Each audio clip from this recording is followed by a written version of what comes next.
Hello students देखो एटा एक सर्जनात्मक रचना 5 mark पाई important धीर पानी पत्थर काटे slow and steady wins the race बोल को इंग्लिश रे एटा 2002 2004 2019 केते थर आछि देखो।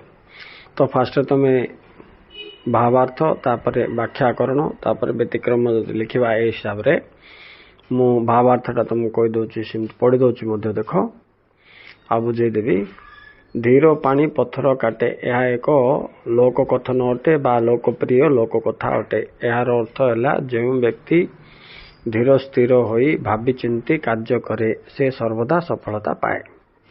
व्याख्याकरण रे लिखिबो एही उक्तिटी को विस्तार कले जना जाए जे कौनसी कार्य छोट हेउ कि बड़ हेउ धैर्यर सहित भावी चिंती उत्तम योजना माध्यम रे धीर मनरे कार्य करिबा उचित कारण व्यस्तता विफलतार मार्ग अटे। हेले तरबर रे जदि किछि काम करा जाए अनेक भूल घटी जाए।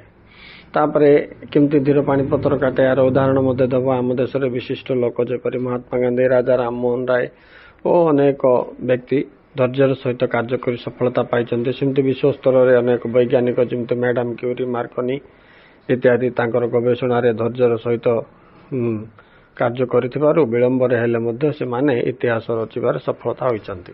अच्छा व्यतिक्रम रे लिखियो तार विपरीत पिला माने ताको एग्निस्ट लिखियो एमती देखो तले अच्छे किंतु बेले बेले ऊपर उक्तिटी कार्य करी न थाए युद्ध क्षेत्र रे धीर स्थिर विपदजनक अटे नहीं कि अर्जेंट समय रे धीर पानी उक्तिटी सफल देई न पारे।